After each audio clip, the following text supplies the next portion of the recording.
tarde a todas, a todos. E quem não me conhece, eu sou o Raul Guimarães, o pró-reitor de Extensão Universitária e Cultura da Unesp. Eu tenho aqui o prazer de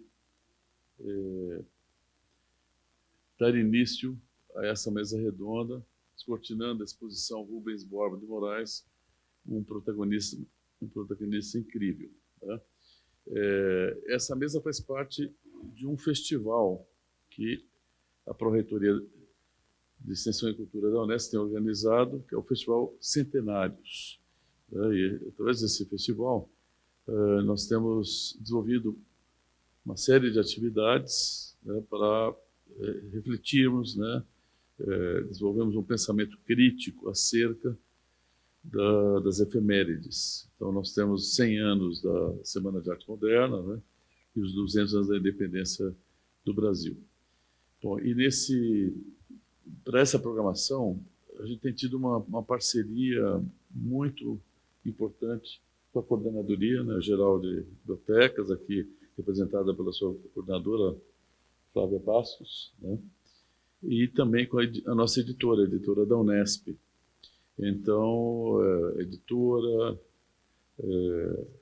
as bibliotecas, a Pró-Reitoria, né, tem se aproximado muito na gestão, né, do professor Pascoal Barretti, professora Maísa Furlan, e o que a gente entende assim, que gira em torno do que nós chamamos da cultura do livro, né, da cultura do livro. Então, vai desde quem produz o livro, aí nós temos a editora, até, vamos dizer, a ponta final aí desse processo, que seria a nossa rede de bibliotecas. Para nós, da Pró-Reitoria de Extensão Universitária e Cultura, as bibliotecas são os principais equipamentos culturais que nós temos nas nossas unidades, né? Então, nós temos visitado, conhecido e procurado fortalecer aqueles espaços, né? Uma série de ações. Então, assim que eu vejo essa mesa, né, que foi uma iniciativa da Flávia Bastos, quer dizer, essa discussão em torno do trabalho desenvolvido por Rubens Borba de Moraes, né, quer dizer, a importância que ele teve para uma concepção de biblioteca no Brasil, né? E então essa mesa redonda inaugura esse processo, né, que deverá desembocar em março do ano que vem, numa exposição, né, que vamos fazer acerca do trabalho de Rubens Borba de Moraes. E para isso nós contamos com o apoio do Instituto Poieses, e que faz a gestão desse espaço, a oficina Oswald, né, de Andrade. Então nós estamos fazendo uma parceria com o Instituto Poieses e a relação que a nossa universidade pode ter com a cidade de São Paulo. Então, nós temos promovido uma série de atividades culturais na cidade de São Paulo, e a gente gostaria de agradecer então, ao Instituto Poieses, né, especialmente a oficina Oswald de Andrade, que pretendemos, né, desenvolver uma série de outras atividades também. Então, eu parabenizo a Flávia Bastos, toda a equipe, né, que organizou essa mesa, a equipe técnica da Pró-Reitoria, né, que deu suporte para a Flávia e sua equipe, e eu desejo, então, que a gente tenha um bom final de tarde aqui, discussões sobre o projeto de exposição e toda a vida de Rubens Borba de Moraes. Então, agora eu passo a palavra para a Flávia. Boa tarde a todas, a todos, a todos. É um prazer, né, estar aqui nesse momento muito esperado por nós.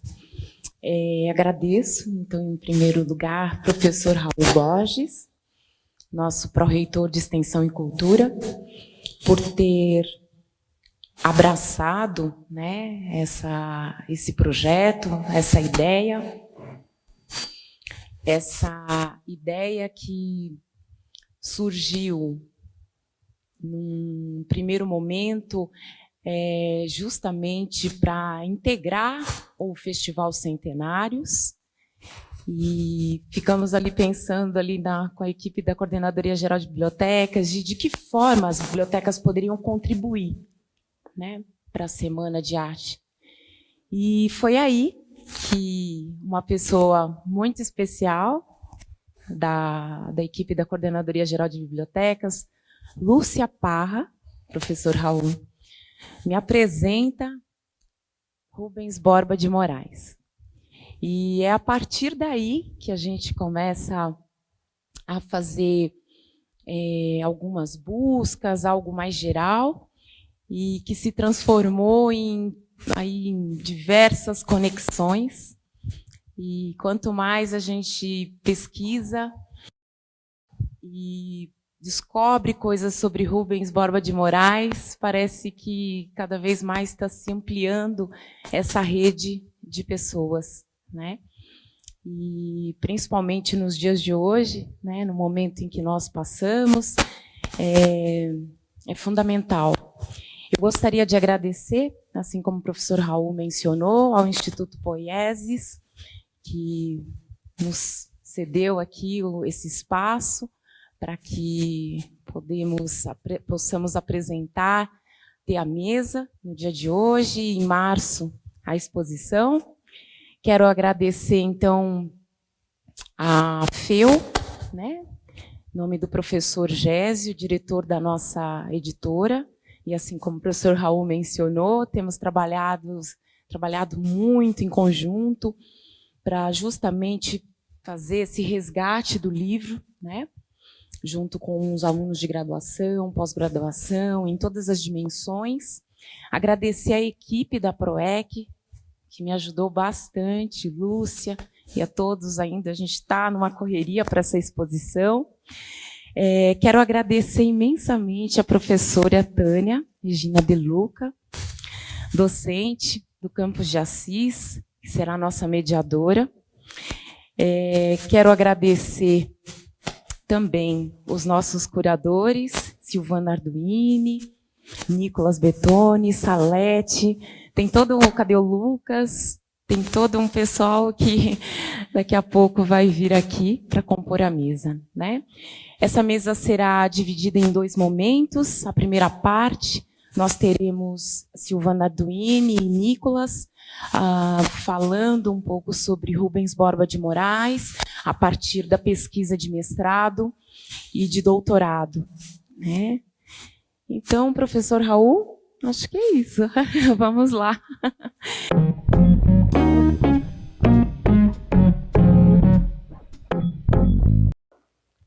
Então, boa tarde a todos e a todas. Para mim é um prazer poder participar aqui dessa atividade, ouvir aqui os colegas, aprender com eles acerca do Rubens Borba de Moraes. E eu sei que nós estamos falando de centenários, né? Mas vocês vejam como a memória é seletiva. Tem centenários que a gente lembra e tem centenários que a gente esquece. Nós também temos o centenário do Partido Comunista esse ano, né? É bom não esquecer. E para não dizer que a gente protege a esquerda, nós também temos o centenário do Centro Dom Vital, que é dos católicos, né? Então, vocês vejam que interessante. Nem os católicos, nem os comunistas parecem muito lembrados pela mídia nesse centenário, né? A gente fica só com o centenário da Semana de Arte Moderna e com o bicentenário da independência do Brasil. Mas vamos fazer uma referência ao Partido Comunista Brasileiro e ao Centro Dom Vital. Também faz parte dos centenários, né? Começamos com você. Eu vou passar a palavra, agradecendo muito e aprendendo com a pesquisa, né, Silvana? Você vai contar para nós. Obrigada.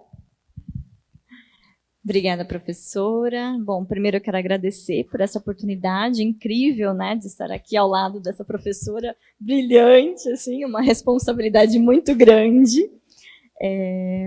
Mas estamos aqui para partilhar e também aprender muito, porque nessa jornada o que eu mais tenho feito é aprender com cada pessoa que eu converso, que eu tento compartilhar um pouquinho do que eu aprendi, eu aprendo o triplo. Então, cá estamos, né? Bem, eu vou contar um pouquinho para vocês como que foi esse processo de descobrir o Rubens Borba de Moraes. Eu me formei em biblioteconomia pela PUC Campinas, e lá nós tínhamos o DA, Diretório Acadêmico, né, se chamava Rubens Borba de Moraes.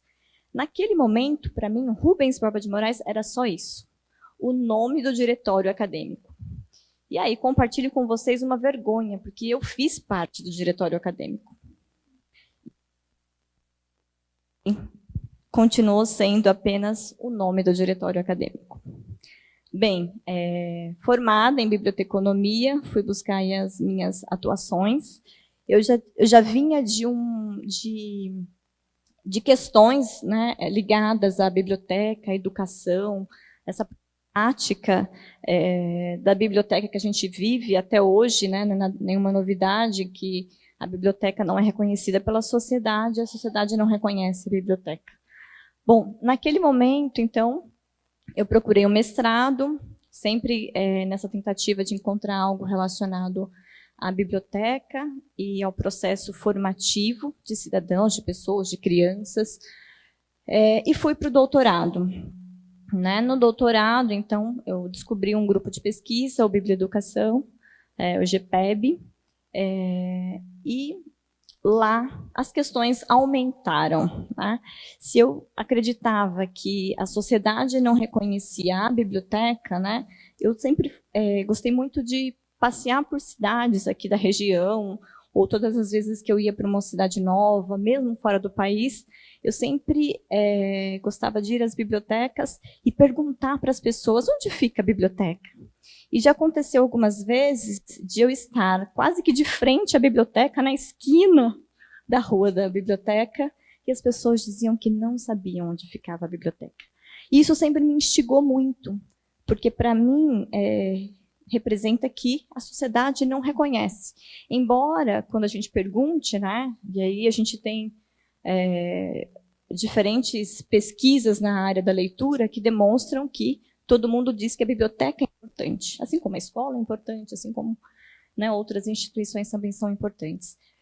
Mas, nesse grupo de pesquisa, então, eu passei a perceber que a biblioteca não reconhecia a sociedade. E dessas inquietações, então, surgiu um projeto de pesquisa. No momento inicial, a minha intenção era descobrir como que a biblioteca, quais eram os processos formativos, programas, cursos que as bibliotecas ofereciam para a comunidade, e avaliar e analisar essas instituições, esses programas. Acontece que aí, junto com o meu orientador, né, o Edmir Perrotti, lá na USP, a gente percebeu que o problema era um pouquinho mais profundo e que a gente precisava fazer um resgate histórico. Professor, eu tremi na base, porque, né, a história não foi o meu forte lá atrás, na minha vida acadêmica. Mas eu aceitei o desafio, né, e falei, ok, vamos lá. A gente precisa entender quando que no Brasil, e se é que aqui no Brasil, em algum momento, a gente teve essa relação, a gente enxergou a biblioteca como uma instituição formativa, como um agente formativo. E, a partir daí, então, eu fui, primeiro no IEB, realizar um levantamento, e chegamos à divisão de bibliotecas do Departamento de Cultura, lá na década de 30, início da década de 30. Não foi. Quiser passar? Bom, e a partir daí, então, eu comecei uma busca. E era uma busca porque as questões só aumentavam. Mas, nesse primeiro momento, eu precisei identificar quais eram os agentes, né? Quem eram as pessoas envolvidas naquele projeto da divisão de bibliotecas. Tive a oportunidade, que foi uma oportunidade brilhante, de ir a Brasília e conversar com o professor Briquet de Lemos, já aposentado, estava em vias de fechar a editora física dele, a livraria física. E aí eu, então, identifiquei que a gente teria um personagem para contar essa história. E nessa pesquisa, então, eu comecei aí a me voltar para os livros da história da biblioteconomia. Mas tinha um dilema que me dividiu assim profundamente. Porque os livros da história da biblioteconomia, e são vários, eles tratam o Rubens Borba de Moraes como responsável pelo tecnicismo das nossas bibliotecas. E, dito isso, a coisa me pareceu um pouco estranha, porque eu, lendo um pouco sobre ele, via que ele tinha uma formação europeia. Então, como que isso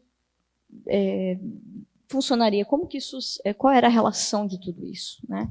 Então, dito isso, eu comecei a investigar, então, quem que era esse Rubens Borba de Moraes e a perceber que a biografia social dele, a trajetória intelectual dele, se fundia com a institucionalização da nossa biblioteconomia.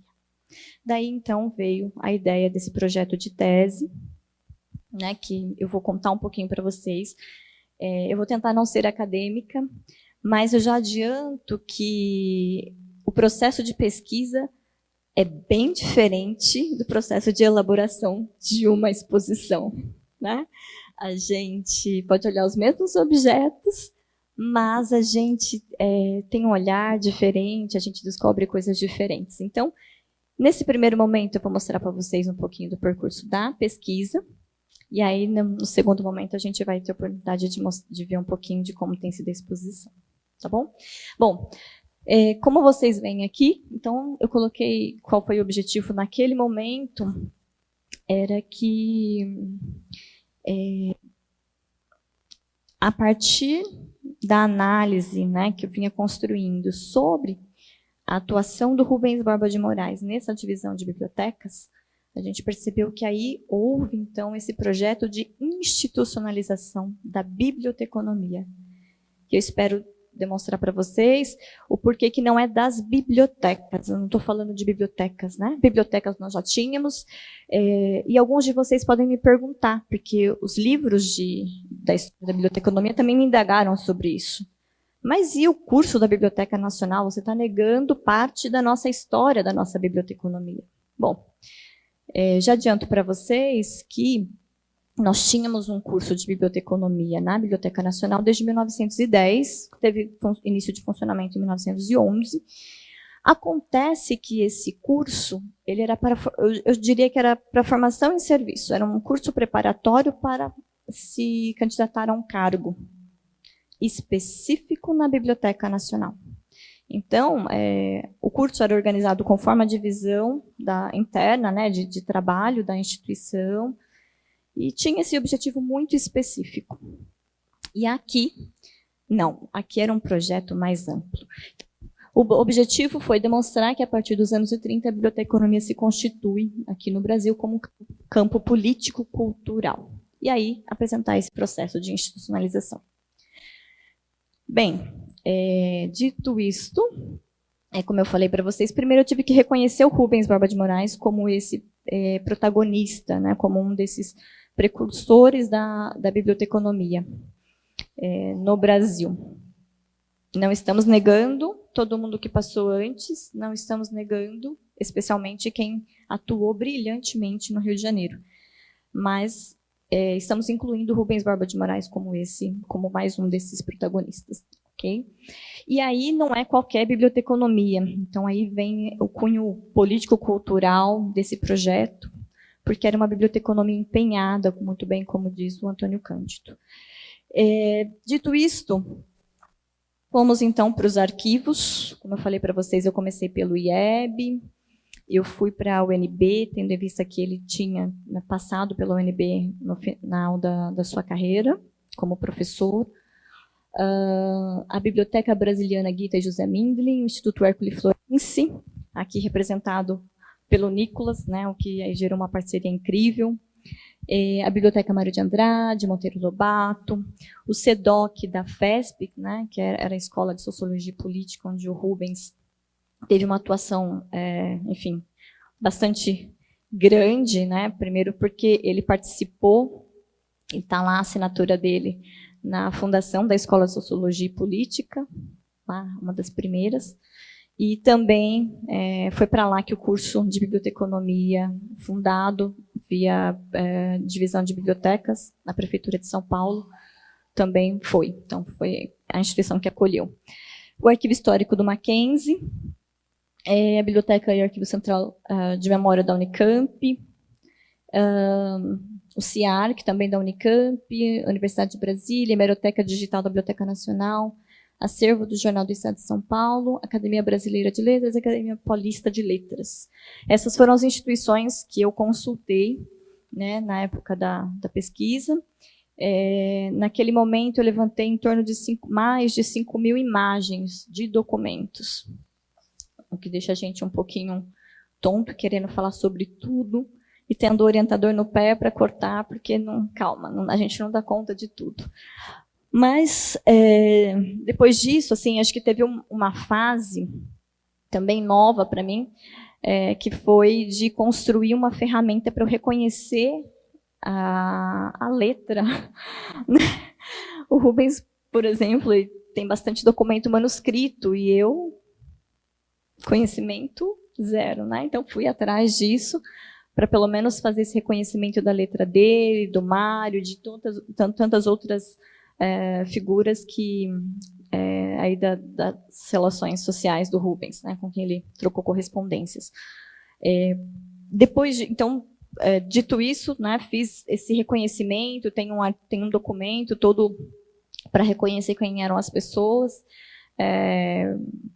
planilhei tudo isso, todos aqueles documentos, e fui, então, aí para análise, né? Também levando em consideração que tinha diferentes tipos de documentos, né? Eram os textos memorialísticos. O Rubens, ele é uma pessoa que ele foi muito preocupado, um homem já moderno, essa preocupação moderna de deixar muito bem registrada a sua memória. Então, um discurso, né, muito bem construído. Então, eu procurei ter bastante cuidado nesse sentido, na análise desses documentos. Também foi um apoio muito bom para mim os artigos de jornais, que também tem uma especificidade também, porque a gente, assim como hoje a gente tem jornais, cada um tem a sua tendência, o seu modo, né, de apresentar o ocorrido, o acontecimento. Então, também, né, fui para os artigos de jornais, foram muitos, e também aí as correspondências e relatórios, né, os diferentes tipos de relatórios que eu localizei a partir da atuação do Rubens Borba de Moraes e das pessoas com quem ele atuou. Eu vou falar um pouquinho da estrutura, só para vocês perceberem que eu tentei acompanhar a trajetória do Rubens, né? Então, desde a formação dele, né, como que o Rubens, que foi uma pessoa que ficou órfão muito, muito cedo, então ele se apegou aos livros, ele foi levado a se apegar aos livros muito cedo. Então, desde esse princípio da formação dessa primeira biblioteca dele ainda na infância, a saída dele do Brasil, tudo isso aqui nessa parte que eu chamei de uma biblioteconomia empenhada. Como eu falei para vocês, eu criei uma correlação entre o Rubens e a biblioteconomia, né? Personifiquei um pouquinho a biblioteconomia a partir do Rubens. Depois eu passei um pouquinho para a atuação do Rubens, aí com os modernistas, né? O encontro dele com Mário de Andrade, com os modernistas aqui de São Paulo. E aí depois a gente vai contar para vocês que a gente, na parte da exposição, a gente foi percebendo a relação dele aí com outros modernistas aí do Nordeste, do Rio, né? Não foi o foco aqui na tese, mas é isso, a gente vai construindo conhecimento juntos. Um pouco, então, sobre a entrada do Rubens no universo da difusão cultural. aí a partir das publicações de revistas que ele fez aí junto com os modernistas também, a atuação política dele, um pouco sobre como que se desenvolveu naquele momento a bibliofilia e como que a bibliofilia passou para a biblioteconomia, porque se a gente pensar que a bibliofilia é do universo particular, e a biblioteconomia é do social, né? Então, como que foi essa passagem aí do Rubens, do particular para esse público? Um pouco, então, sobre essa atuação do Rubens, né? O que era, como que o Rubens atuou nesse processo de modernização, por que ele foi modernista do ponto de vista da biblioteconomia.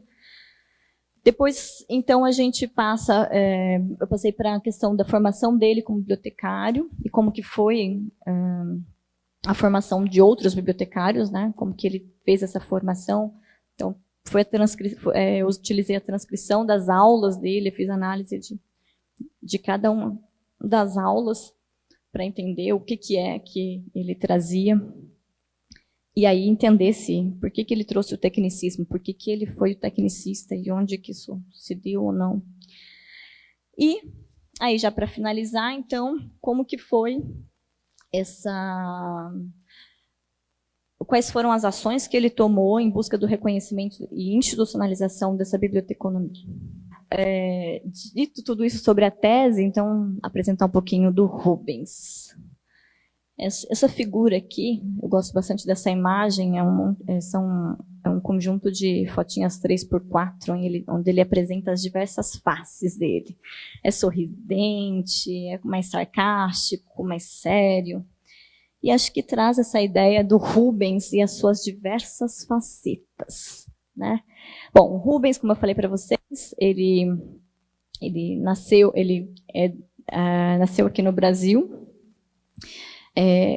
Por ficar órfão muito cedo, ele é enviado para a Europa com 10 anos de idade. Ele começa, então, a sua formação, a ser alfabetizado, primeiro na França, depois na Suíça. E aí, na Suíça, é onde ele completa todos os estudos dele. Ele se forma em letras, em Genebra, num período em que, inclusive, familiares de tantos outros jovens eram enviados para os Estados Unidos para cursar engenharia, né? Eram outras áreas do conhecimento. Mas o Rubens opta pelas letras. Ele é um apaixonado pelos livros, pela leitura e pela biblioteca. Ele conta que ele pedia para o pai para comprar os livros e o pai condicionou a compra do livro seguinte à leitura do livro comprado. Então, com isso, ele foi ganhando esse gosto pela coleção, né? E ele retorna ao Brasil em 1919. Portanto, aí, em vias de ser organizada a Semana de Arte Moderna, aí no momento em que São Paulo, a cidade de São Paulo, ela se urbanizava, ela buscava a modernização, né? E o Brasil estava em busca de entender as suas raízes e o seu futuro, alguns mais voltados para o futuro, outros mais para entender as raízes. O Rubens, então, chega ao Brasil preocupado em entender quais eram as suas... Pode passar, Lucas. Quais eram as suas raízes, né? Ele que chegou aqui falando francês, trouxe um caderno de leituras, e não só isso, ele trouxe o caderno da sua primeira biblioteca, e ele trouxe os livros, né? E essa primeira coleção, então, que chama a atenção dos jovens que aqui estavam, e ele, então, nutre especialmente o Mário de Andrade com essas leituras, e o Mário de Andrade o incentiva a aprender português e se aproximar da literatura nacional. Então, essa troca foi bastante intensa, né, entre o grupo. Eles faziam encontros periódicos e aí discutiam literatura. E nesse fervor todo é que eles, então, organizam a Semana de Arte Moderna.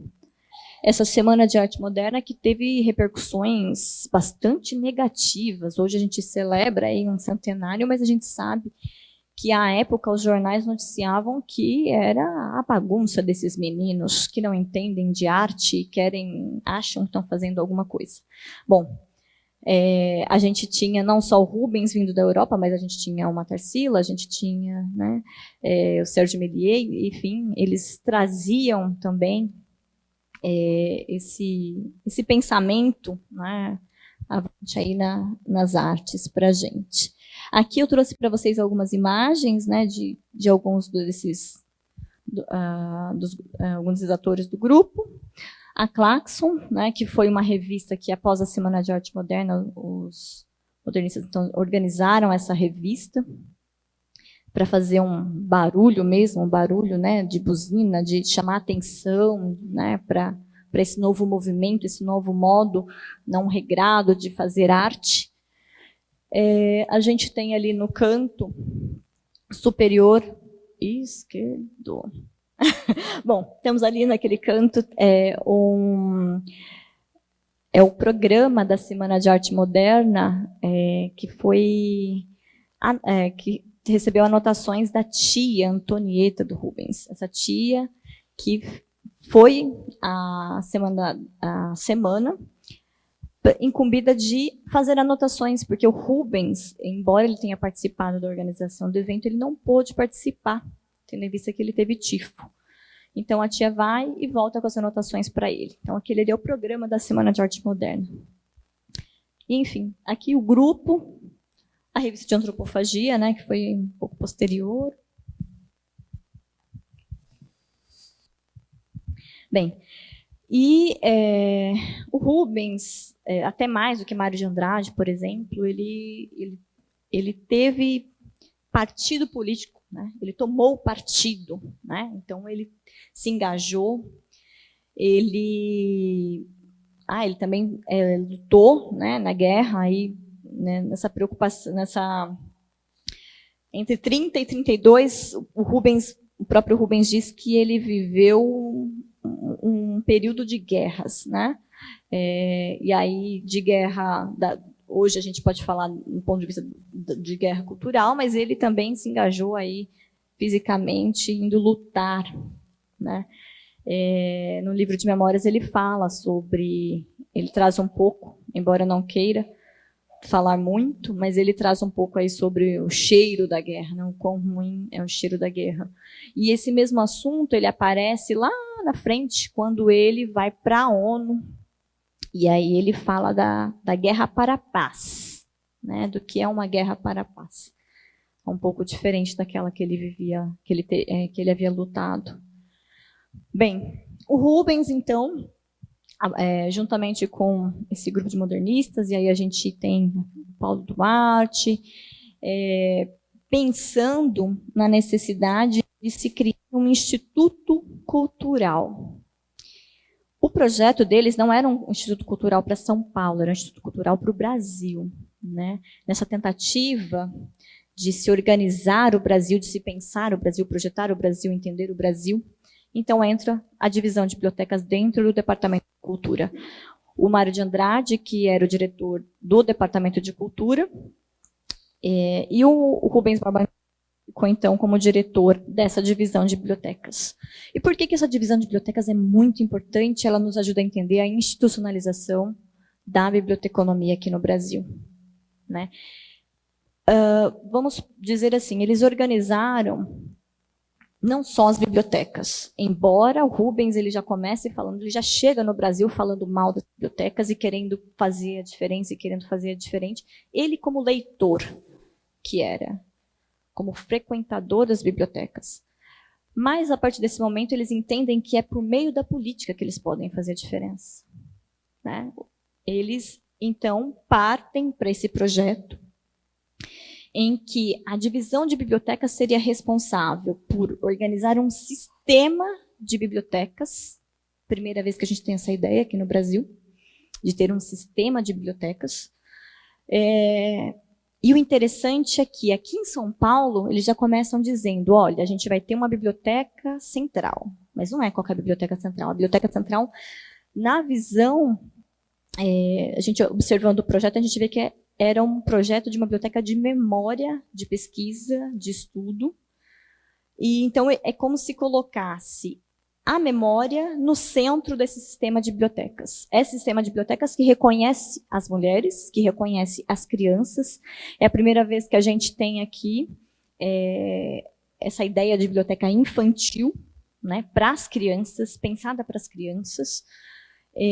E, além disso, eles diziam, para organizar tudo isso, a gente precisa de pessoal especializado. Então, a gente vai formular um curso,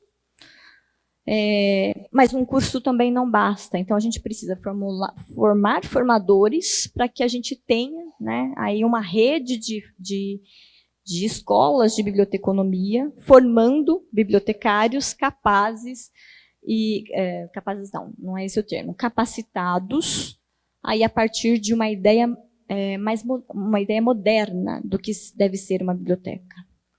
A gente tinha, sim, algumas discussões do que deveria, o que deveria ser a biblioteca. Minas Gerais, por exemplo, a gente tem o Menegali, que já discute o que deveria ser a biblioteca pública.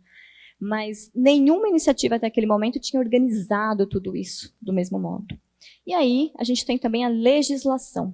Tudo isso amarrado por legislação. Primeiro, regulamentação profissional. A gente fala muito, a gente está celebrando o 70, 80 anos de regulamentação do bibliotecário, da profissão de bibliotecário aqui no Brasil. Mas a gente não pode esquecer que a gente teve todo esse trabalho antes, né, que aconteceu aí na década de 30. Então, essa ideia de regulamentar o campo, então a gente está pensando que a gente tem um campo de atuação, a regulamentação para esse campo, a formação e a organização de atividades que reunissem esses bibliotecários. Então, aí os eventos, além das publicações. Então, por esse motivo é que a gente diz que a biblioteconomia, então, ela tem esse processo de institucionalização nesse período. E esqueci de falar da Associação Paulista de Bibliotecários. A primeira associação bibliotecária foi a APB, e foi idealizada, organizada pelo Rubens Borba de Moraes. E aí, acho que cabe uma ressalva, porque assim, uma pessoa sozinha, claro que não faria tudo isso, né? Então é um projeto, e eles buscam pessoas especializadas para cada uma das áreas. Então, por esse motivo, a Delfa de Figueiredo, que tinha sido uma bibliotecária que tinha se formado nos Estados Unidos, ela então é convidada pelo Rubens para vir lecionar a parte de catalogação. Era um novo modo de catalogação, o DILI era algo novo, né, que estava sendo discutido. Então, ela é convidada para vir e orientar esse curso. O Rubens, ele leciona História do Livro e Referência, um curso de referência. Para a biblioteca infantil, procuraram uma professora que já tinha experiência numa biblioteca escolar, a Lenira Fracaroli. Então, eles compuseram uma equipe incrível, e cada um tinha a sua atuação, né, especializada ali numa área. Esse era o plano bibliotecário. E eu diria assim, né, um corpo de profissionais que entendessem a influência das bibliotecas na história das sociedades. Esse era o projeto, de formar esse corpo de bibliotecários que entendessem a sua função social e histórica. Por isso, a biblioteca de memória estava no centro desse sistema de bibliotecas. E, nesse sentido, eles idealizavam a biblioteca para todos. Eu não falei da biblioteca ambulante, que eram carros-biblioteca, que ficavam nas praças. E depois no projeto, a ideia é que aqueles carros-biblioteca, depois de consolidado ali, eles, então, erguessem uma biblioteca física. Nós tínhamos também as bibliotecas parques, nós tínhamos os parques infantis, enfim, era um projeto. E as bibliotecas nos bairros voltadas aí para os operários.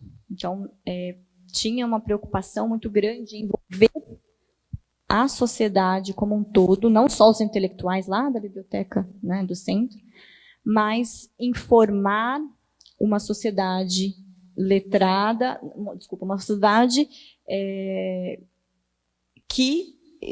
leitora, uma sociedade leitora, né? Bom, aí vem os outros problemas, porque a gente sabe que a gente está falando que nessa época a gente está falando de um um pouco antes, aí de um Brasil com 80% da população analfabeta. Né? Então, enfim, tem muitas questões aí para a gente discutir com profundidade. Mas o plano era esse, era participar desse processo formativo das pessoas. E aí, a gente tem, enfim, fala de diferentes pessoas, né, falando sobre o que foi esse projeto. Esse projeto, ele teve início, então, começou a ser organizado entre 32, 33, né, 34 eles conseguiram sistematizar, e aí em 35 é colocado em prática para funcionar. Acontece que esse projeto ele teve uma vida muito curta.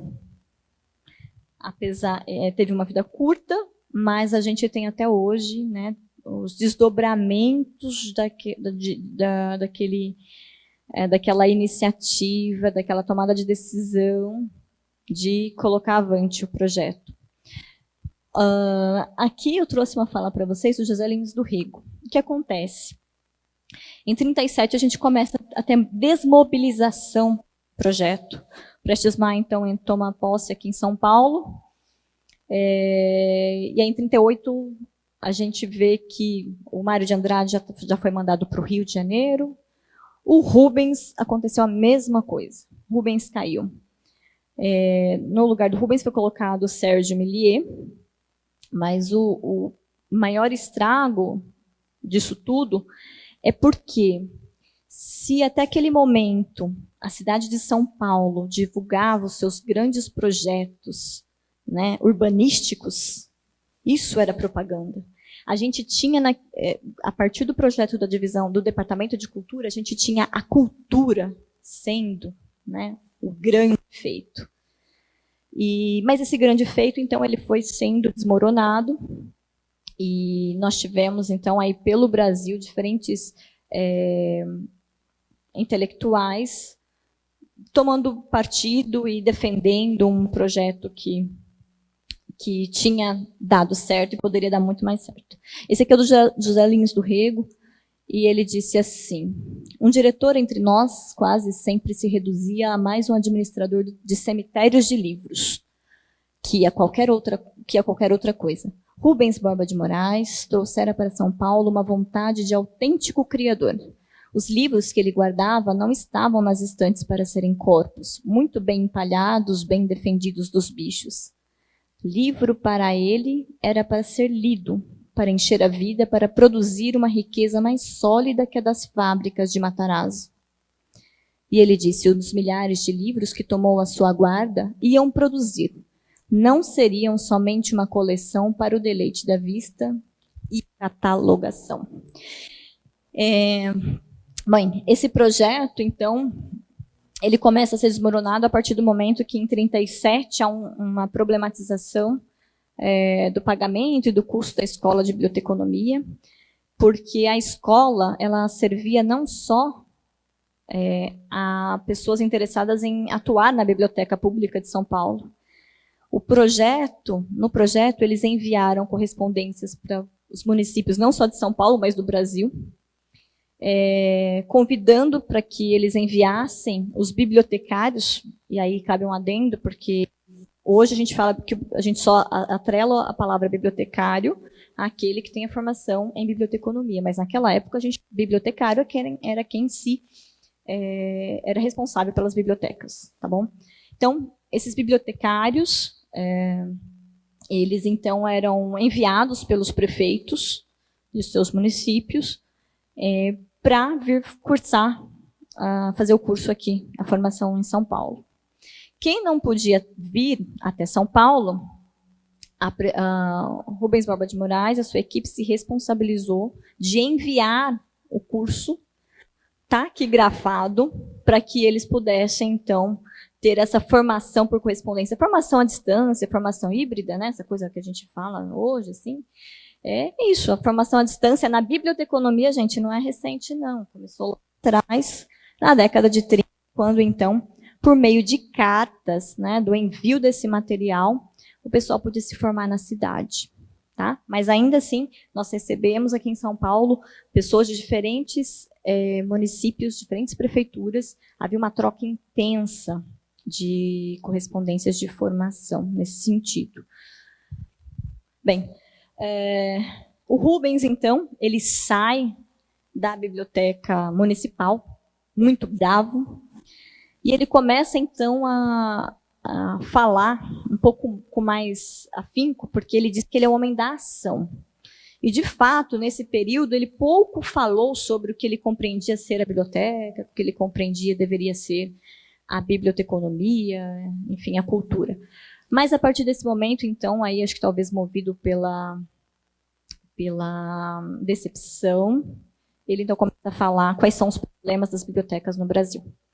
Esse discurso de 43, que ele pronunciou, ele coloca, então, na Casa dos Estudantes do Brasil, ele coloca, então, quais são os problemas que ele enxerga na nossa forma de pensar a biblioteca. E ele joga bastante responsabilidade para nós, bibliotecários, inclusive. Eu tenho aí meus adendos em relação a isso, não é a discussão, mas é mais ou menos isso. E aí, então, nessa reflexão, então, ele fala que a técnica ela não pode ser o fim da nossa atuação profissional. Ela é o meio, né? Ela é o meio, não é o fim. E que o bibliotecário moderno, então, é esse misto de técnico e de intelectual. Ele faz críticas severas ao bibliotecário que não conhece os livros. E aí eu trago uma coisa que, na minha formação, eu ouvi muito, era de que o bibliotecário não precisava conhecer os livros, a gente precisa saber localizar os livros. Saber localizar os livros é o mais importante. Mas aí a gente se afasta, né, da essência de ser aí esse mediador de leitura. Pode passar. Bom, pode passar. Pode passar. Eu vou passar para a última parte. E aí o Rubens, então, aqui é um trecho de um outro discurso dele, ele vai para o Rio de Janeiro, ele atua na Biblioteca Nacional, ele também tem problemas lá, ele também é retirado da Biblioteca Nacional, convidado a sair, e ele vai para a ONU. E o Rubens, então, eu achei muito interessante que quando ele participava da ALA, quem não sabe o que é ALA, é American Library Association, é a associação bibliotecária americana aí, que o que eu achei muito interessante quando analisei esses documentos é que bibliotecários de outros países que iam até lá, eles absorviam muita coisa. Tudo que eles faziam era absorver. E o Rubens, os discursos dele só apresentava, só falava, né? Ele trazia o que ele tinha feito em São Paulo, no Rio de Janeiro. E então acho que essa foi uma diferença muito grande que eu vi. E aqui ele fala sobre a atuação política. Ele está falando aí, esse discurso dele num evento da ALA, dessa American Library Association, e ele fala sobre que nós, bibliotecários, temos horror à política. E aí ele fala que a política partidária dentro da biblioteca, de fato, é ruim. No entanto, o nosso papel, ele é um papel social. A gente está aí, né, para fazer parte da construção de uma sociedade, né, que é mais igualitária do ponto de vista social, cultural, econômico, educacional, saúde. Tá bom? Bom, é isso que eu tinha para falar para vocês. Eu espero, desculpa aí, que eu acho que eu passei um pouquinho do tempo. Mas agora a gente vai ouvir o Nicolas. Eu não tratei sobre a Brasiliana, né, essa entidade criada pelo Rubens, né, a extrema importância, criar uma entidade para dar relevância aos livros nacionais sobre o Brasil de determinada época. Isso foi o Rubens também, e quem vai falar vai ser o Nicolas. Obrigada, gente.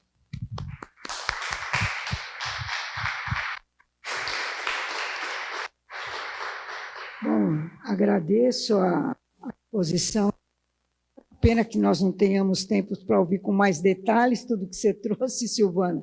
Eu vou passar a palavra para o Nicolas. Eu acho que o Nicolas vai entrar uma outra vibe, né? Mas, para introduzir o que o Nicolas vai falar, certamente eu vou citar um trecho que você conhece. O Carlos Drummond de Andrade, em Confissões de Minas, ele tem um texto sobre uma figura importante do século XX, que foi o Antônio Simões dos Reis, né? E quando ele está comentando sobre Antônio Simões dos Reis, ele diz, olha, ele era um colecionador de livros, assim como o Rubem Borba, que também foi um grande colecionador. E, genialmente, né, o Carlos Drummond ele diz, nós precisamos ver qual é a distância que existe entre um bibliófilo e um bibliógrafo.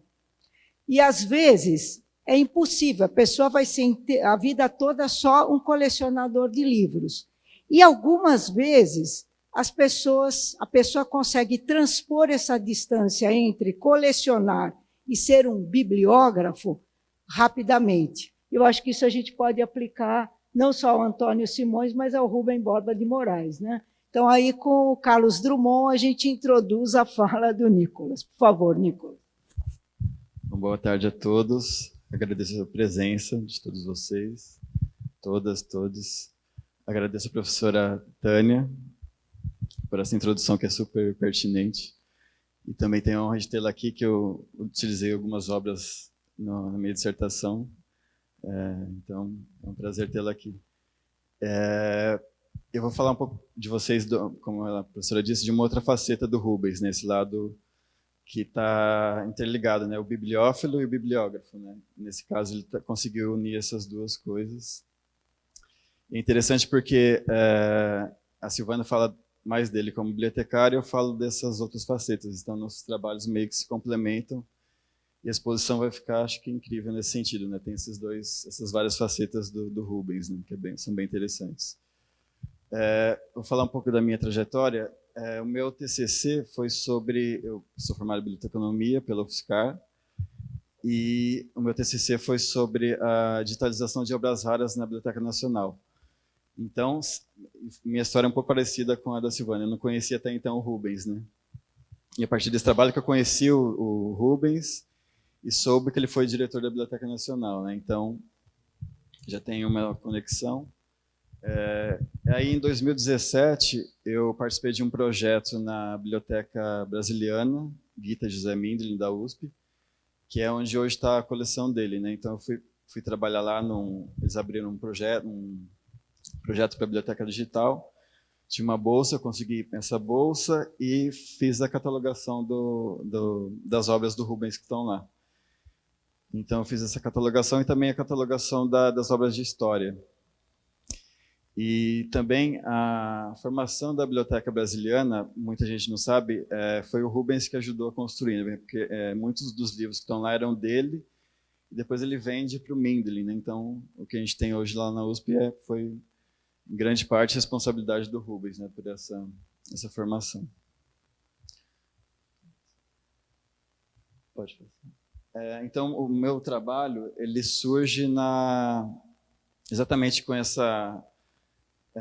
minha dissertação de mestrado surge exatamente nesse momento que eu trabalho na Biblioteca Brasiliana, conheço a coleção dele, e anteriormente eu já tinha uma ideia de fazer um mestrado em museologia, então foi uma forma que eu encontrei de unir a museologia com a biblioteconomia, né, falando dessa coleção como uma vertente museológica, né, porque os livros são livros incríveis, eu vou mostrar para vocês, então tem um lado... até da forma que ele expunha os livros na estante, ele deixava alguns livros com a capa virada para frente, como se fosse uma vitrine de museu, né? Que são livros incríveis. Então, é uma biblioteca-museu que a gente chamava, né? Então, tem essa junção dessas duas áreas, que foi justamente o meu tema da dissertação, né?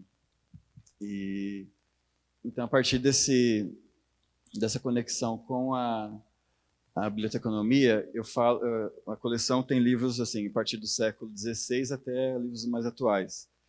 Então, eu fiz um recorte, né, dessa coleção que foi a partir de 1806 até o final do século XIX, né? 1106, porque teve alguns livros que foram impressos um pouco antes da imprensa régia, né? Porque quando a família real vem de Portugal, eles trazem a impressão régia, né? Porque até então era proibida a impressão de livros no Brasil, né? Por conta da censura da igreja, da coroa.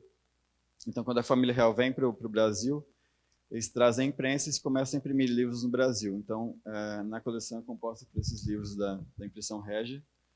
Os primeiros livros impressos no Brasil, temos livros impressos, os primeiros livros impressos em São Paulo, em vários outros estados.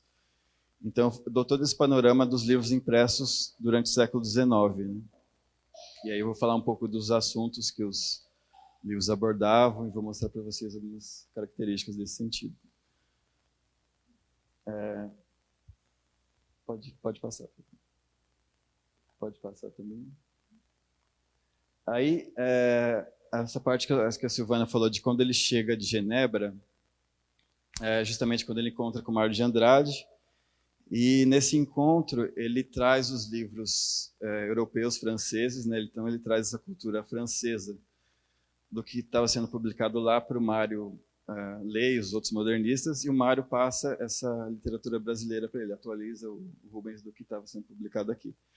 Então tem esse intercâmbio de conhecimento entre os dois, né? Que foi muito importante para algumas publicações, que depois geraram as revistas modernistas, enfim. E tem essa questão do estudo das brasilidades, né? Que foi o que gerou o movimento modernista. Então, a partir desses estudos brasileiros, ele começa a comprar os livros antigos para poder estudar o Brasil, né? Então ele vai e compra as fontes, né, para poder estudar o Brasil, e a partir daí ele começa a colecionar.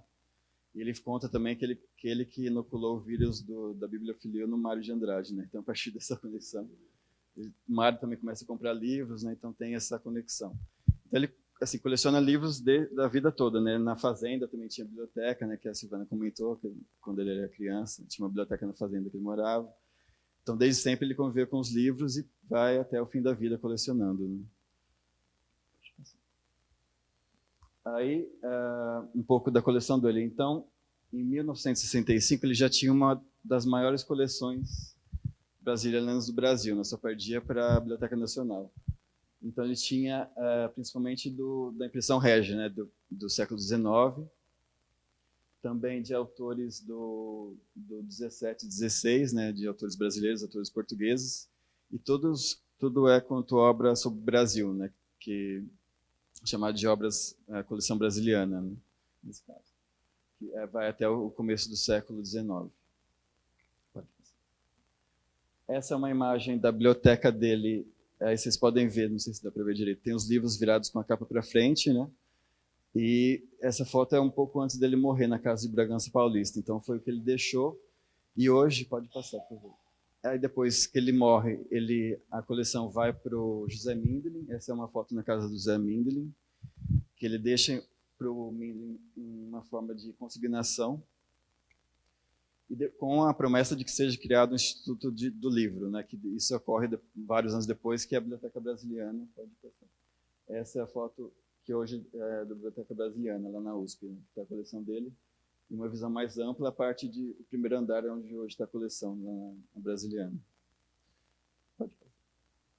Um pouco dessa questão da curadoria, porque a ideia também da dissertação é fazer um catálogo, que eu vou mostrar para vocês. Então, a gente criou um catálogo dos livros para um projeto de uma exposição também, que não aconteceu por conta da pandemia, né? Veio a pandemia, então paralisou tudo. E agora a gente tem a chance de retomar isso, que assim, hoje é uma parte só da coleção, da exposição, porque a gente vai falar, além disso, da vida dele, né? A parte da biblioteconomia, que a Silvana sabe mais, eu vou falar mais desse lado bibliófilo. Então, a gente junta essas duas coisas. E uma exposição maior do que eu tinha pensado na época, que seria só dos livros, né? Então depois vem a ideia dessa exposição maior com a Silvana e com o pessoal da Unesp, né? Que teve essa coincidência de acontecer, né? Foi uma coisa interessante. Pode passar. Então, sobre os livros dele, foi esses temas que eu identifiquei, né? Tem coisas que falam especialmente das primeiras impressões no Brasil, os primeiros assuntos publicados. A gente tem as primeiras impressões em vários estados. Temos também a questão das primeiras tipografias no Brasil. Então, tem vários assuntos relacionados à impressão. Então, é uma coisa que reflete mesmo a história do livro no Brasil, né, nesse sentido.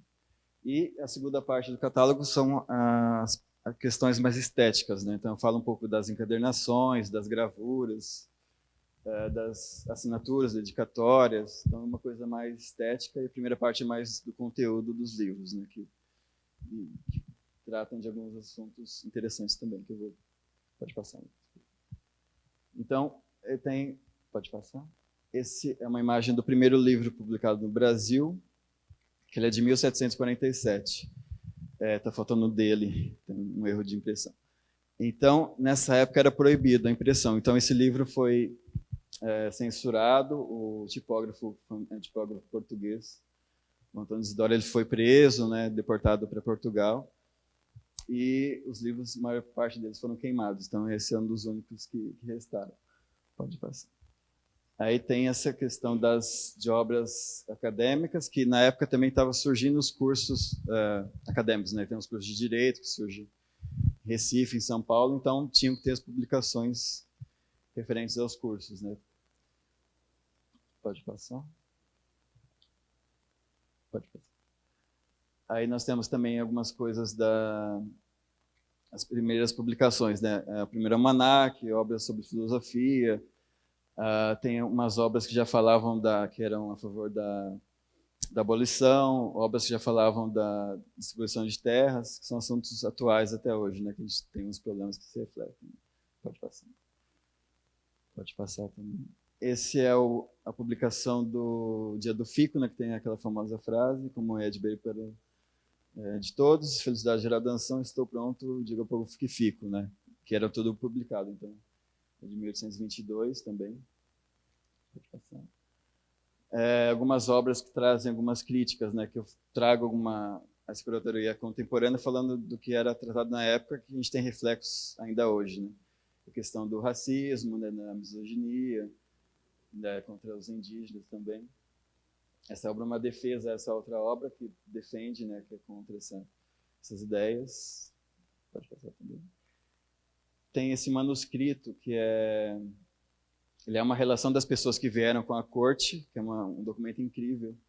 Ele tem relação de todas as pessoas que vieram, né, de todas as hierarquias, né, os empregados, os condes, né, todo o pessoal que veio está relacionado nesse manuscrito. As primeiras tipografias, temos também o Paulo Brito, que ele foi um visionário editor negro, porque na época tinha muitos franceses que vieram, né? Então ele era uma exceção e ele tinha publicações incríveis, né? Publicações abolicionistas. Teve a publicação da Ana Rosa Termarques, que é um tratado das mulheres com direito de votar. Então, também ele trabalhou com ele Machado de Assis, e foi através dessa editora também que foi publicado, pode passar, o primeiro livro do Machado de Assis, que é o Desencantos, e tem lá na biblioteca com a assinatura do Machado de Assis, né, uma dedicatória. Pode passar. Também. Pode passar. Essa é a primeira impressão em Recife, que tem a ver com a Revolução de 17, né? Então, foi um manifesto, né, que era contra a coroa, então são publicações que refletem os motivos da impressão, né? Por conta das revoluções tinha as impressões, né? Então, são coisas muito importantes para a época. O tratado também em Recife, que fala da vacina, né, que é um assunto também que na época causou um furor, o governo era contra e hoje se repetiu a história. Então são coisas que ainda voltam, cíclicas, né? Então são coisas que ainda voltam. Pode passar. As primeiras publicações em vários estados, pode passar. Esse é o primeiro livro publicado aqui em São Paulo, é de 1836 e tem a ver com a Faculdade de Direito, né? Foi de um professor de Direito. Foi questões marítimas, pode passar. Aí na terceira parte eu falo das questões do livro como objeto mesmo. E aí eu vou mostrar para vocês agora a parte das encadernações, pode passar. As artes gráficas, pode passar. Essa é uma encadernação do século XVIII, uma das mais bonitas, segundo Rubens, né? A lógica racional é toda folheada a ouro, nesses detalhes em ouro e em couro. Né? Encadernação incrível também, pode passar. Essas encadernações Rubens chamava de imperiais, né? Que tem o brasão da coroa, essa história do Brasil, e essa parte de oração é tudo em ouro. Né? A próxima pode passar. Essas pertenceram a Dom Pedro II, né? Tem as iniciais dele. E tem outros livros também que pertenceram à Imperatriz, então tem vários livros que pertenceram à monarquia da época também. Esse tem um alto relevo, né? Ali, vocês podem ver a primeira figura, também em couro. Pode passar. Esse é em veludo, também com o brasão da coroa. Pode passar as gravuras. Essa é uma gravura do Debré, que é um livro gigantesco que tem lá, pode passar, com a figura dos índios, né? Que também tem essa questão apelativa que ainda acontece, um problema que se repete hoje ainda também. Pode passar. Esse livro ele tratava da questão já falava do desmatamento na época, né, que é uma questão também atual. Tem esse frontispício que fala do café ali também. O livro é o Fazendeiro do Brasil. Pode passar. Esse livro tem essa gravura do navio negreiro, que é bem impactante, né? E até hoje é usado em vários livros de história também, né? essa gravura. Né? Pode passar. As vinhetas e capas ilustradas, também essa é a primeira capa de brochura ilustrada, que ela tem uma caricatura e uma afronta aos conservadores, né? Que ele tem um escravo liberto, ele está calçado, né? Então tem essa coisa da liberdade da época, já uma coisa, uma ode à abolição, né, na época. Essa capa em vermelho, que para a época era bem diferente, né?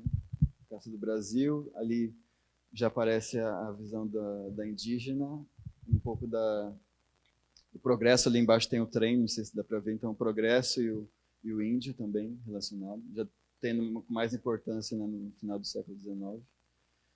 Pode passar.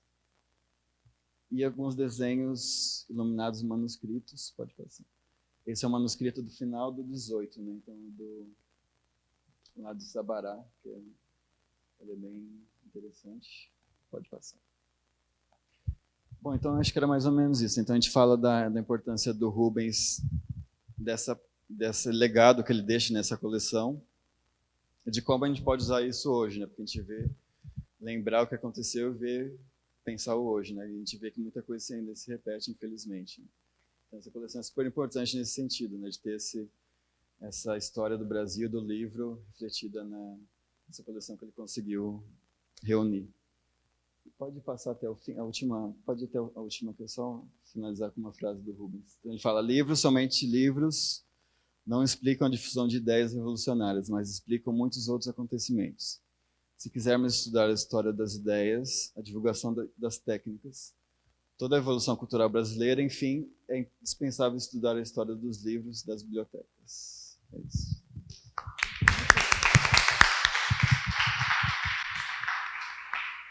Bem, vocês viram que tivemos uma mesa aqui extremamente interessante. E eu tenho uma sugestão depois para o pessoal da biblioteca, da Unesp pensar, mas eu acho que a gente devia colocar esse invisível, o entre parênteses. Porque, na verdade, né, ele é muito visível. A invisibilidade é construída a posteriori, né? E chama a atenção como a própria biblioteca, que em grande parte é formada por ele, seja o que ele vendeu para o Midlen, seja o que ele doou para o Midlen, porque ele também vai doar muita coisa para o Midlen, e a gente fala a biblioteca Midlen, mas ninguém fala a biblioteca Rubens Borba de Moraes, né? E ele escreveu muita coisa também. Eu vou chamar a atenção de vocês que isso que foi apresentado, a bibliografia da imprensa régia, foi publicado posteriormente, depois que ele estava falecido, são 2 volumes que ele publica com a Ana Maria de Almeida Camargo. Tem a bibliografia brasiliana, de 1504 a 1900, em 2 volumes, cuja primeira edição é de 58, a segunda é de 83, e tem uma edição recente, muito bonita, em 2 volumes da EDUSP. Assim como tem a bibliografia brasileira do período colonial, de 1969. E um livro imperdível que se chama O Bibliófilo Aprendiz. que ele publicou em 65, ele atualizou em 75 e tem uma edição maravilhosa da BBM USP em 2018. E, por fim, a BBM USP acabou de publicar há pouco tempo as cartas que ele trocou durante décadas com Antônio Tavares de Carvalho, que era um livreiro que o ajudou a constituir a sua própria biblioteca. E como começa de uma maneira assim muito formal, prezado senhor, etc., ao longo dos anos você tem uma amizade transatlântica entre ele e esse livreiro que é muito interessante. E no Bibliófilo Aprendiz não serve só para você, se você quiser se tornar um bibliófilo. Eu tirei do livro um pedaço que eu acho muito interessante, acho que tem a ver bem com o que vocês falaram, né? Ele está comentando sobre os livros raros, e aqui ele está se dirigindo às pessoas ricas, que ele, vamos dizer assim, metaforicamente, coloca como os banqueiros. E eu que substituiria esses banqueiros por certos políticos atuais. Ele diz o seguinte: para essa gente pretensiosa, não adianta explicar certas coisas. Elas não chegaram ainda a um desenvolvimento cultural suficiente para apreciar coisas sem utilidade aparente, como os livros raros. Então, eu parabenizo aqui os dois colegas, né? E acho que ficamos todos curiosos para conhecer mais desse Rubem Borba de Moraes. Muito obrigada, eu dou por encerrada essa parte da mesa.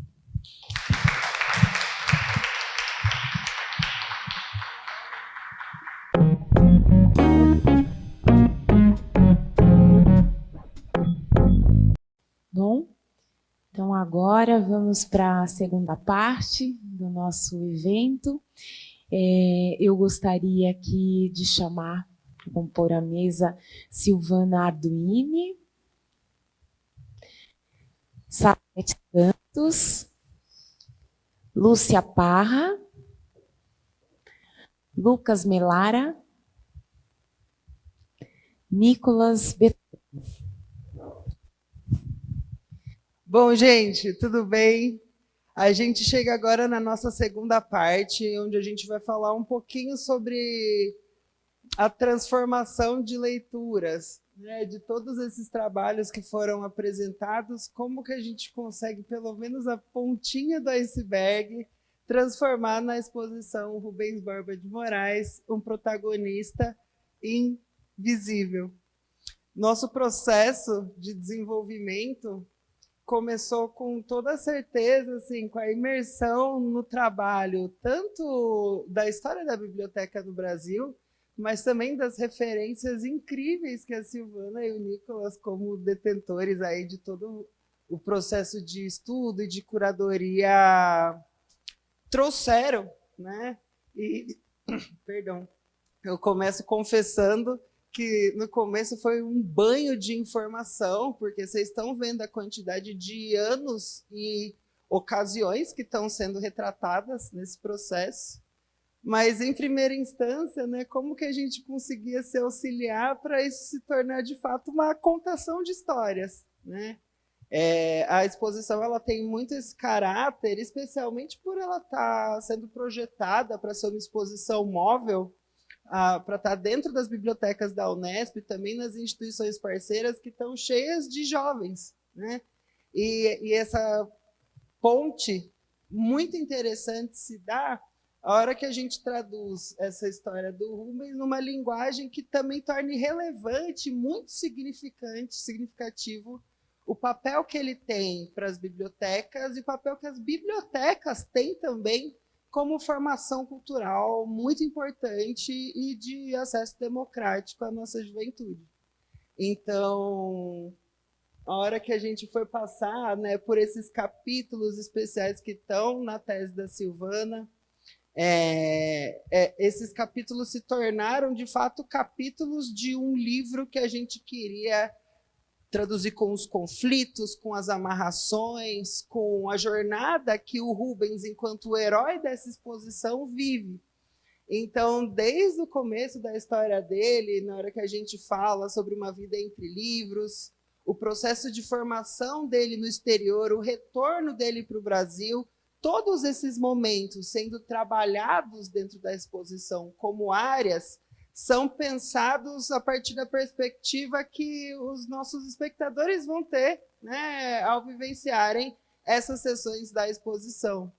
Uma coisa que foi muito legal para a gente, né, ainda que seja uma exposição itinerante, eu lembro que foi o momento que a gente veio ver, né, juntos a sala que a exposição ia acontecer, que a hora que a gente estiver aqui na visitação e tal, é a primeira sala para quem está entrando no portão principal à direita.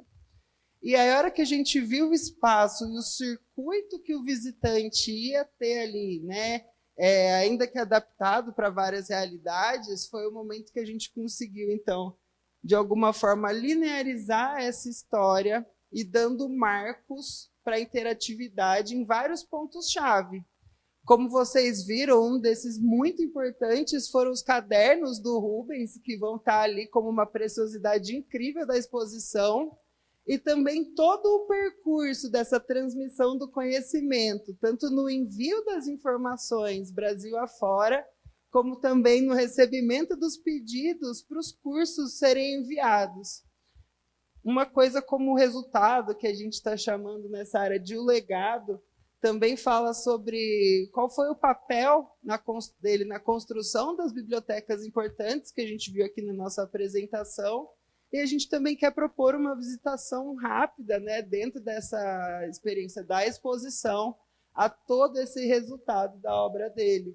Então, a contação de histórias do Rubens, enquanto um herói, levando os livros na mochila, nas costas, e defendendo a biblioteca brasileira, é o nosso foco enquanto exposição. E uma coisa que também foi extremamente prazerosa, vocês não têm noção, que é acompanhar o trabalho da Salete, que vai conversar com a gente agora, na digitalização das imagens e no tratamento de todo esse acervo, que, assim, normalmente a gente está trabalhando nas condições normais de pressão e temperatura, só que até para iluminar a imagem você tem algumas condições. Então, ela vai falar um pouquinho para a gente agora dessa aventura também. Boa tarde. Eu fico muito feliz em ter sido convidada a participar e daqui dessa mesa, falando um pouquinho da minha experiência. Afinal, eu sou, acho que, a mais recente integrante aqui da equipe, né? Então, eu estou conhecendo ainda o trabalho, aprendendo muito, porque o trabalho é riquíssimo, né? Toda essa experiência.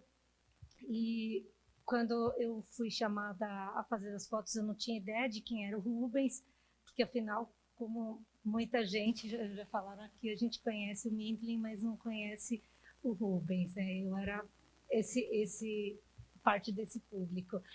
E graças ao Nicolas, que está como meu guia, né, nessa experiência, então ele já tinha preparado o que ele queria fotografar, já tinha selecionado, e fomos lá na biblioteca fazer a nossa experiência fotográfica, que a princípio ficou bastante limitada, como, né, o Lucas falou.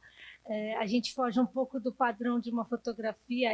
Eu tenho, né, como formação a fotografia, e a fotografia segue vários ramos, né, a publicidade, o jornalismo, e chego ali no acervo da biblioteca, a gente se depara com algo bem diferente, que não é nem uma fotografia de produto e nem uma fotografia fotojornalística, porque para fotografar produtos eu preciso iluminar, ter uma condição de iluminação adequada, com equipamento adequado. Isso eu precisava na biblioteca, mas eu não podia tirar os livros de lá, então eu tinha que fazer esses registros dentro da própria instituição, já é um limitador. Não posso iluminar com flash, como se ilumina com frequência, por causa do material a ser exposto. A câmera tem que ficar somente numa posição, já que a gente também tem a limitação de estar trazendo esse material, né, de alguma forma que não poderia ser escaneado, porque senão você danifica o livro. Da mesma forma que também ao fotografar a gente não pode abrir o livro como ele... a gente gostaria que ele fosse aberto para ter uma visualização melhor, porque ele também já tem suas limitações. Então, foi um trabalho muito cuidadoso, né? Por sorte, o Nicolas é muito paciente comigo, então, quando eu fico pedindo para ele ajustar para cá e para lá, ele sempre me ajuda, então foi uma experiência bem ímpar, é lógico, e emocionante, porque estou diante de obras que raramente a gente tem acesso e talvez eu não tenha acesso futuramente, né? Então, está sendo uma experiência muito gratificante para mim como pessoa e também como fotógrafa. Além disso, durante a nossa aventura fotográfica, né, eu chamo de aventura porque a gente tinha tanta limitação, nos dias que a gente agendou as fotografias, estava chovendo, então a gente não podia contar com a luz do sol entrando pelas janelas. Então, foram assim, tantas limitações que a gente foi se ajustando e foi vendo o que dava para fazer, né, os recortes que a gente ia ter daquele material. Em alguns momentos, a gente se empolgava com alguns detalhes que eram tão ímpares, né? Tão, uma impressão tão bem feita, uma capa tão bem feita e tão rara, que a gente começava a querer fazer os detalhes também para poder mostrar isso, que eu acho que é muito interessante para quem não vai ter acesso a ter esse material em mãos, porque tem detalhes que a gente só consegue perceber com a obra muito próxima, né? E a maioria das pessoas não vai ter essa experiência. Então, a gente também teve essa preocupação de captar alguns detalhes dessas obras para poder fornecer aos visitantes essa experiência. Acho que é isso, né? Pessoal, a gente também vai receber perguntas, se vocês estiverem curiosos, alguma coisa específica da exposição, tanto da catalogação dos documentos, mas eu queria puxar uma conversinha aqui também, já aproveitando, entendendo o que você falou, né, no começo, o pensar projeto de pesquisa. E o pensar, transformar esse projeto em uma narrativa e o processo que a gente tinha de decupar cada área, o que vai entrar. Comenta um pouquinho para a gente, então, vocês dois, se vocês puderem, dessa diferença aí e de como que foi isso para vocês. Bem, já começa pelo levantamento do que apresentar, né? Num projeto de pesquisa, eu tive a preocupação de levantar documentos e ler esses documentos. E na exposição, a gente tem uma preocupação de não apresentar um livro em pé, né? As pessoas vão para a exposição porque elas querem ver. Eu imagino que vocês sejam extremamente curiosos para ver que fotos são essas, como que vocês demonstram esses projetos. Na pesquisa, né, eu fui verificar os projetos, os relatórios, os artigos, as notícias, as cartinhas de leitores. Já na exposição, a gente quer mostrar tudo isso de uma forma que a gente atinja um público maior. Até porque, vindo da Pró-Reitoria de Extensão, a gente tem uma preocupação de atingir a comunidade, não apenas a universidade. Então, a começar pelos objetos, o que apresentar. Então, a gente foi atrás de fotos, né, para a gente apresentar. E aí vem um segundo ponto, que a gente tem uma formalidade na pesquisa e já na exposição a gente quer que o leitor faça, que o visitante faça a sua própria leitura e que ele interaja com tudo isso, né, que ele movimente, que ele abra a gaveta, abra a portinha, que ele sinta cheiros, né? E como que a gente mobiliza os sentidos, como que a gente inclui uma criança nessa exposição. Então, acho que o desafio tem sido esse, né? De transpor tudo isso, que era uma pesquisa, em algo palpável, legível também para a comunidade. Eu acho que essa questão da exposição tem essa parte das fotos, que é muito interessante, né, que se resgata vários momentos da vida dele, né? A gente tem fotos desde a infância até os anos 80, né? E tem um apelo estético muito interessante, principalmente na redação da Semana de Arte, né, que tem as revistas modernistas. E na coleção dele também nós temos os livros dos modernistas. Então tem vários livros, por exemplo, livros com capa da Tarsila do Amaral, livros com capas da Anitta. Então são obras incríveis que todos, assim, ele tem praticamente todos os livros dos modernistas, do Mário de Andrade, todos os livros, todos autografados, né, pelo Mário. Então a gente traz também esses autógrafos. Então são coisas, documentos, são livros que viram documentos, né, nesse caso. Então a exposição tem um apelo visual muito interessante. Essa foto da biblioteca, a ideia vai ser uma ampliação grande, né, em tamanho real, então vai ter a biblioteca, né, com os livros, então é uma coisa, tem um apelo visual bem interessante. Sim, em tamanho real. Então tem essa reconstituição, né, da sala dele, né, então a gente vai colocar umas poltronas para as pessoas sentarem como se estivesse na biblioteca dele mesmo, assim, entrando na biblioteca dele, vendo esses livros que são incríveis, né. Essa preocupação com a sinestesia dos momentos ficou muito marcante na hora que vocês estavam fazendo a montagem dessa história, né? Então, pessoal, eu garanto para vocês que cada uma dessas partes está sendo pensada com muito carinho, mas para a pessoa chegar ao próximo de sentir como se ela estivesse fazendo parte da discussão. E isso de diversas discussões que foram importantíssimas para a gente no século XX. Né? Puxando essa questão das discussões também, vou fazer mais uma, estou aqui engatado já. O que vocês diriam, assim, qual é a pertinência dessa exposição para os dias atuais? Né? Por que fazê-la? Por que a gente precisa ressaltar a importância que as bibliotecas tiveram no nosso âmbito e continuam tendo hoje em dia?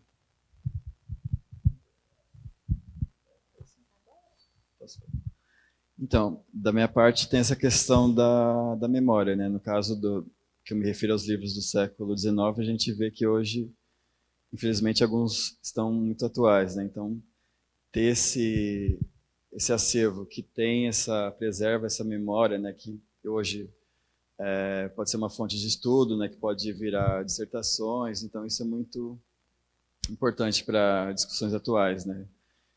Então, a função da biblioteca é essa, né? Você disseminar o conhecimento, né? Então, isso é muito importante, né? Nos casos dos países, né? Que se você não tem o acesso à leitura, você não vai ter um cidadão crítico, né? E isso pode interferir em várias questões políticas e toda essa coisa. Então, a importância da biblioteca é a difusão do conhecimento que, infelizmente, hoje está se perdendo, né? Então, é necessário se resgatar o acesso às bibliotecas, né, nesse sentido. E o Rubens foi um dos precursores do Brasil, né? Então tem aí uma grande importância nesse sentido, eu acho. A exposição é também um lugar de reflexão, né? Então, a partir do momento que a gente está colocando ali falas do próprio Rubens, reflexões que ele trazia, que são para o nosso momento atual. Então, reflexões sobre o nosso papel profissional do bibliotecário, sobre o lugar do leitor, do usuário de uma biblioteca. Para o Rubens, a biblioteca, ela não é aquela instituição sacralizada. Embora ele pense muito na memória, a biblioteca é um lugar de construção de conhecimento, como o Nicolas falou. Então, como a gente tinha aquela ideia de que a biblioteca é o lugar em que eu vou absorver conhecimento, eu vou construir conhecimento a partir, né, do conhecimento ali já sistematizado, ele inverte isso para dizer a biblioteca é o lugar de construção de conhecimento. E ele, como modernista, né, em todas as discussões, as rodas de conversa, as discussões que eles tinham, de literatura, mas também sobre o momento, né, sobre a conjuntura que eles viviam. Então, também nos ajuda a refletir aí sobre o lugar da biblioteca como esse espaço de reflexão, de construção de ideias, né, e eu diria até construção de identidades. Então, esse também é um dos legados do Rubens, né, que são vários.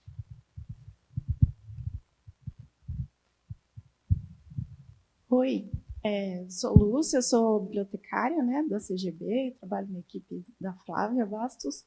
E aí eu queria dizer que tem duas questões que eu acho interessante da gente trazer, né? Uma delas, eu acho que foi algo que chamou bastante nossa atenção, né? Eu falava bastante com a Flávia, né, sobre o Rubens e tal, que é a questão da formação do bibliotecário, né? Então, a gente falava muito que a gente vê, né, da atuação dos profissionais, o quanto que é reflexo também da nossa formação, né, enquanto bibliotecário. E chamava muita atenção o Rubens Borba, porque ele, desde o início, né, da trajetória dele, ele se preocupa muito, né, com a formação. Então, inicialmente no curso que ele estabelece na Biblioteca Municipal, depois, à medida que ele vai sendo boicotado pelo prefeito Prestes Maia, ele vai levar esse curso para a Escola de Sociologia e Política, né, que formou, que é hoje o curso de graduação em Biblioteconomia, né, da FESP, que existe até hoje, é bastante famoso. Mais tarde, ele também, quando ele vai atuar na Biblioteca Nacional, ele também reformula o curso, né, da Biblioteca Nacional, e mais tarde ele vai ser convidado, na década de 60, a atuar como professor na UNB, né, que tinha sido criada, e ele vai ser professor da pós-graduação de biblioteconomia. Então, ele tem sempre essa preocupação, e ele fala dos alunos da UNB e tal, que ele tem relatos, né, que eles falam, eles são excelentes pessoas, eles são muito divertidos, mas eles têm uma formação muito ruim, né, eles chegam aqui com uma formação ruim. E aí a gente discutia muito isso, né? O quanto que a gente precisa, né, da técnica enquanto bibliotecário, que isso é importante, mas enquanto que, às vezes, a gente percebe que as escolas deixam um pouco de lado a formação mais humanística do bibliotecário, de pensar no nosso papel social também, né? E algo que... bom, sou formada em biblioteconomia na USP, e eu já tinha ouvido falar, de certo modo, do Rubens Borba na faculdade, porque eu acabei lendo um livro do professor Milanese, que é A Casa da Invenção, e aí eu me interessava bastante por centro de cultura e tal, e num dos capítulos ele fala do departamento de cultura, né, do qual o Rubens Borba participou, enquanto chefe da divisão de bibliotecas. Então, acho que isso, para mim, sempre me chamou a atenção, né, de esse lado do Rubens de pensar as políticas públicas para as bibliotecas, né, que a gente viu na fala da Silvana, em grande parte, né, como que ele foi pensando isso para a cidade de São Paulo, e quando ele vai também para a Biblioteca Nacional, ele também pensa nessas políticas públicas na capital, né, do país, e ele também, ao mesmo tempo, por questões até políticas, ele vai sendo boicotado, mas ele sempre traz essas questões da formação e das políticas públicas para as bibliotecas, que eu acho que é algo hoje continua extremamente importante, né, a gente pensar. Eu vou aproveitar, então, o seu ponto e vou incumpridar essa conversa aí. Entendendo o nosso contexto, né, das bibliotecas da Unesp, por exemplo, o que você acha que é a importância da materialização dessa exposição para as nossas bibliotecas, né, espalhadas aí pelo Estado? Me conta um pouco. Pergunta difícil, mas eu acho que é importante a gente conhecer o Rubens Borba de Moraes, né, para as bibliotecas, para as comunidades das unidades da Unesp mesmo, né? Eu acho que é uma figura bastante importante, acho que por essas questões que ele traz e que eu acho que são muito atuais, né?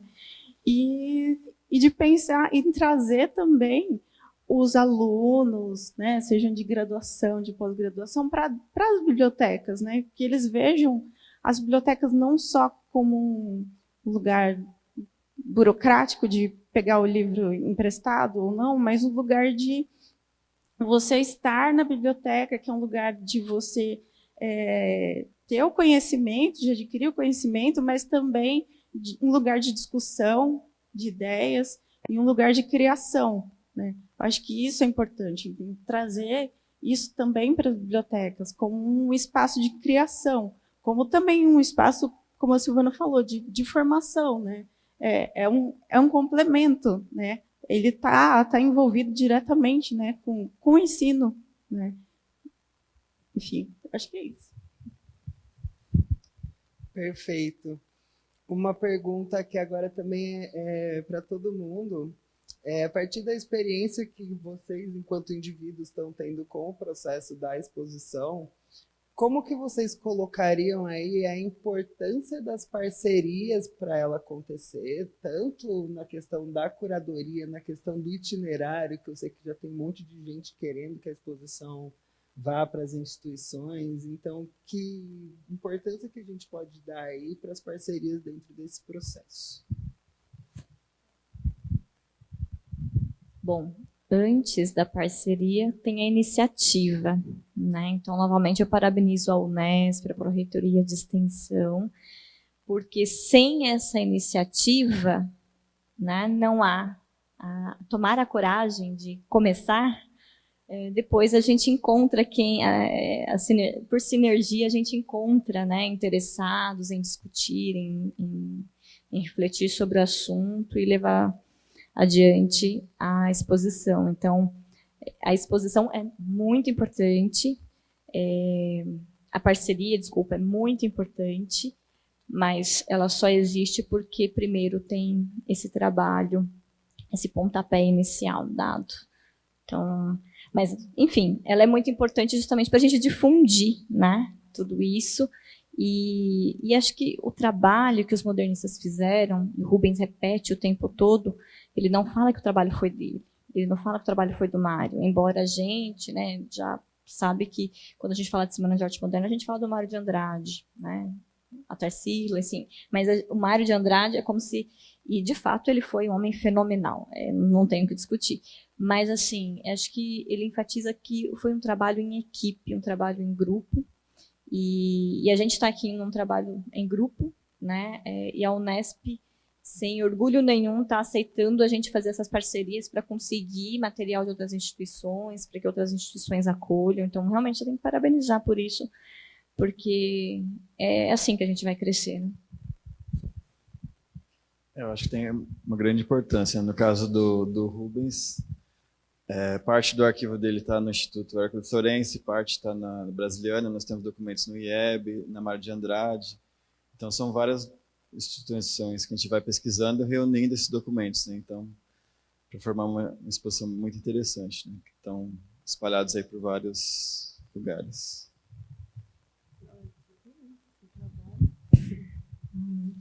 Bom, eu acho que parcerias, é lógico que são sempre válidas, porque é muito difícil a gente fazer um trabalho de relevância sozinho, né?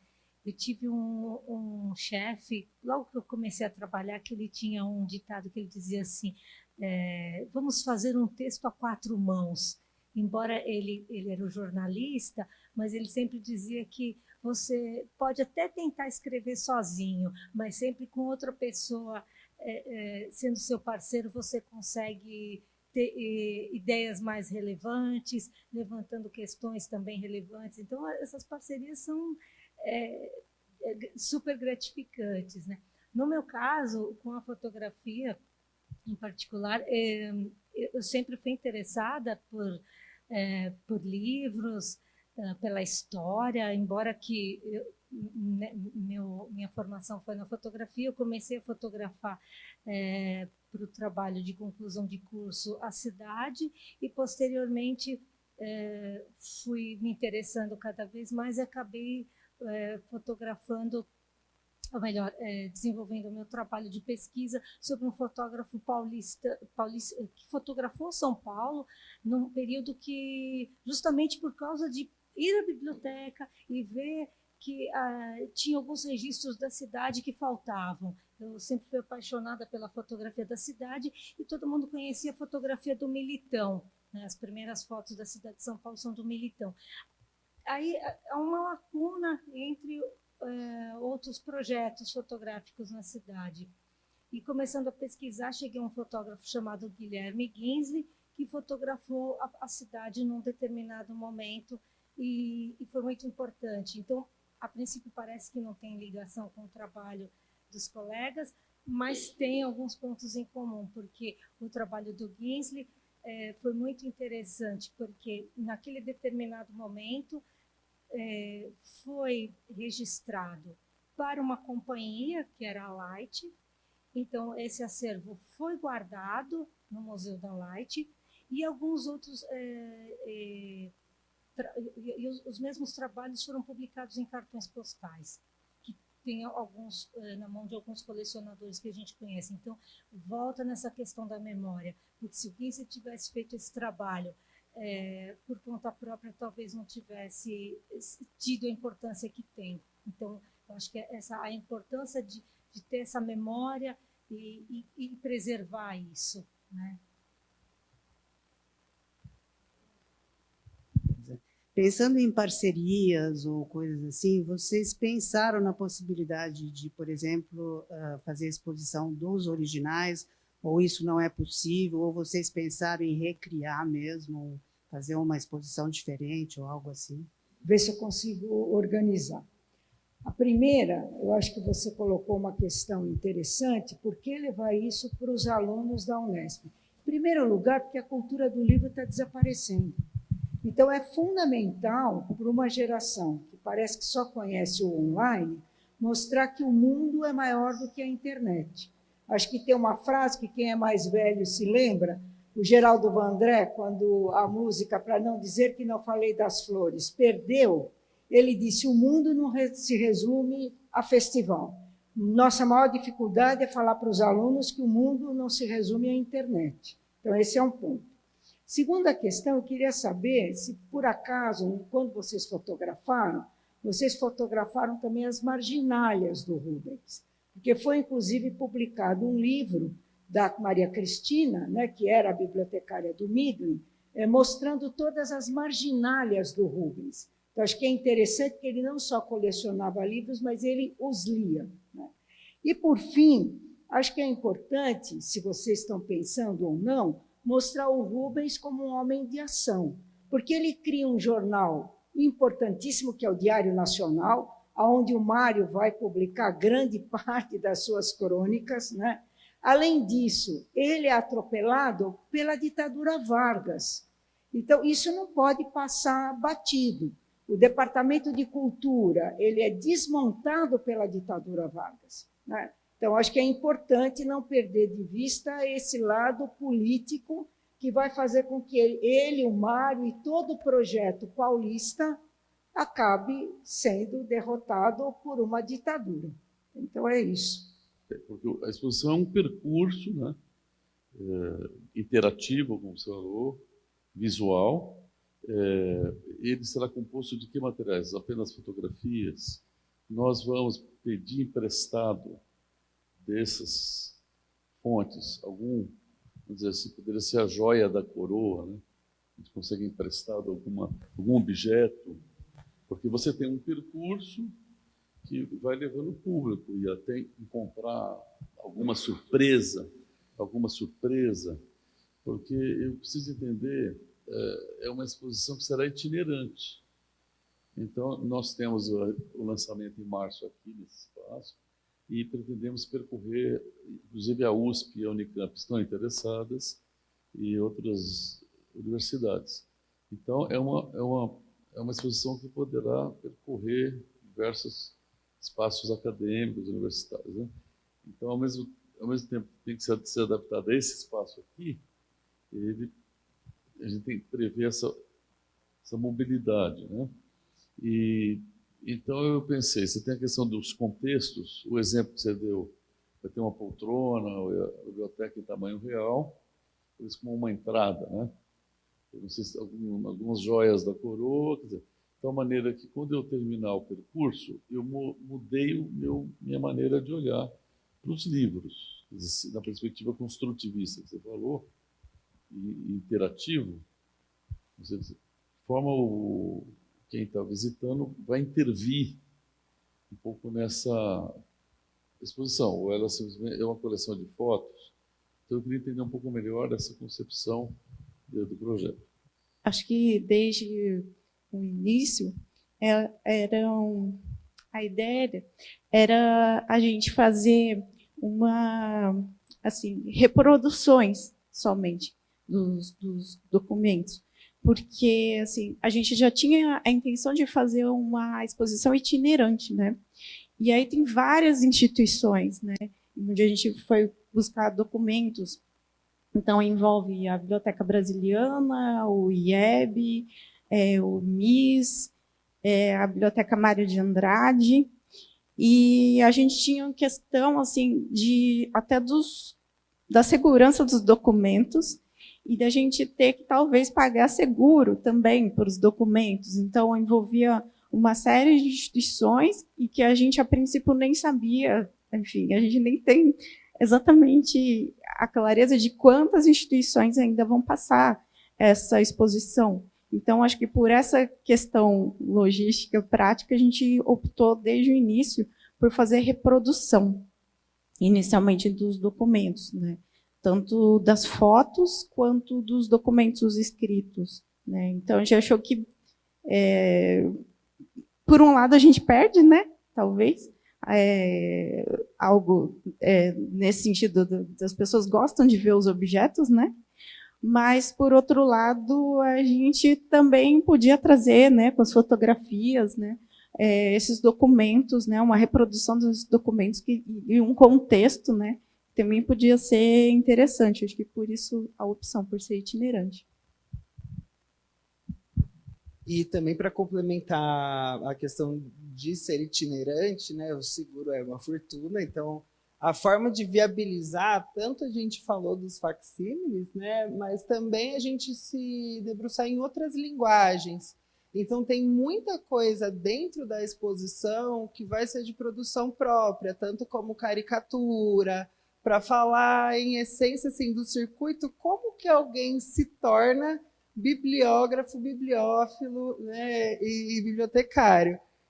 A gente começa passando, e aí assim o Nicolas vamos aprofundar isso um pouquinho melhor, mas a gente começa passando desde a vida, né, do Rubens, passando por fotografias de família, por documentos de viagens, só que aí a gente começa a usar inclusive algumas linguagens em concordância com o modernismo para falar o que estava acontecendo naquela época. Então, vocês também falem um pouquinho, mas a minha parte preferida da exposição é a hora que ele volta para o Brasil e aí a gente já começa a usar a linguagem com projeção, com som, para fazer uma imersão naquele momento de chegada e como que isso vai se desdobrando. Então, tem instalações, como o Nicolas falou, né, com imagem, instalação em vídeo, para tornar essas linguagens contemporâneas bem quentes dentro da exposição.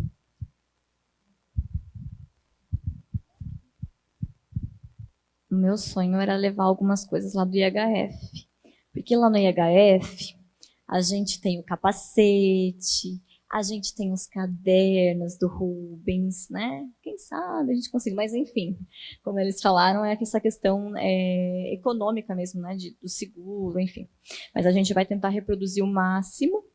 E aí, só para acrescentar a questão das linguagens, né? A gente está nessa tentativa, quem sabe a gente consiga reproduzir, encontrar um óculos parecido com o dele, igual ao dele, quem sabe, enfim, essa questão do cheiro, né? Ele que viveu em fazendas de café, a família cultivou café, a gente pretende também aguçar o olfato a partir dos grãos de café, e aí, então assim, as imagens, mesmo as fotos que a gente está tendo acesso, estão sendo fontes de inspirações de como a gente aguçar essas sensações, essa história vivida por ele.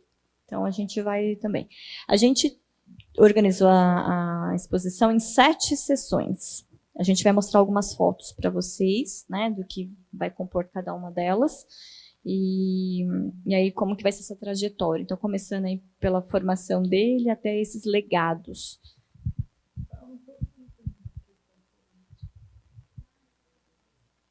Sim. Então, tem um tema que uma das sessões vai chamar Embates Culturais. A gente vai falar justamente dessa questão que é super importante, né? Dessa derrocada de 37, né? Com o golpe, da queda do Departamento de Cultura, a gente vai falar. Ele se envolve também com a Revolução de 32, tem o Partido Democrático, a Revolução de 24, então tem toda essa trajetória política que a gente vai tratar.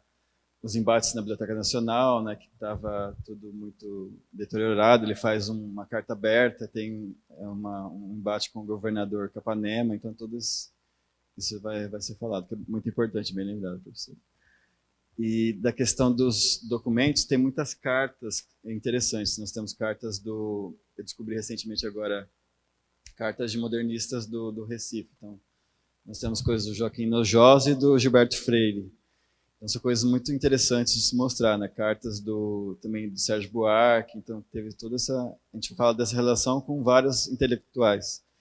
Então, a gente vai mostrar essas cartas, estão fazendo reproduções, né? Então, acho que vai ser bem interessante nesse sentido, assim, de trazer essa conexão com várias outras pessoas, né?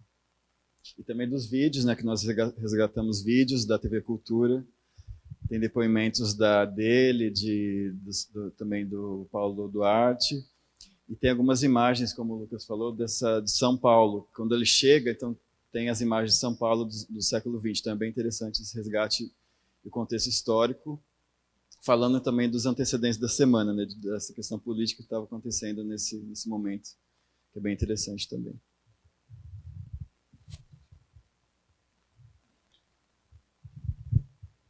Você tem internet no seu celular? Então, eu vou tentar, eu vou parar a transmissão e vou ali. Porque a gente vai mostrar só algumas imagens, um segundinho só que a gente já vai organizar. Mas para ilustrar todo o material que está acontecendo na exposição. Essa parte do contraste dele voltando da Europa, super felizinho, good vibes, e chegar aqui num contraste, né? É uma referência, inclusive, do Vicky Muniz no Farol Santander, que você consegue ter uma visão praticamente 360 de obras que ele faz, mas que representam exatamente aquelas partes da cidade. E tem muita coisa que a Fundação Padre Anchieta disponibilizou para a gente poder produzir, que são acervos de entrevistas e imagens incríveis, que é isso aí que a gente vai dar uma corridinha aí no computador. Depois ficamos amigos, nos reunimos todas as terças-feiras em casa dele, era um grupo naquele tempo relativamente pequeno, era Anitta Malfatti, o Menotti, que aparecia de vez em quando, e o Oswaldo, que não faltava, Guilherme, e outros. E quando resolvemos fazer a Semana de Arte Moderna, Mário, que não era absolutamente sem mostrador, como ele dizia, ele era um homem que detestava publicidade, fazer coisas e tal, nós o impusemos, pode dizer, que ele fizesse a conferência que ele não queria fazer para não se exibir. A conferência do Mário, toda a gente sabe, foi por mais que contado, que escrito, né? Foi uma vaia medonha. Uma vaia, jogaram batatas, aquela barulhada toda, e o Mário corajosamente foi até o fim.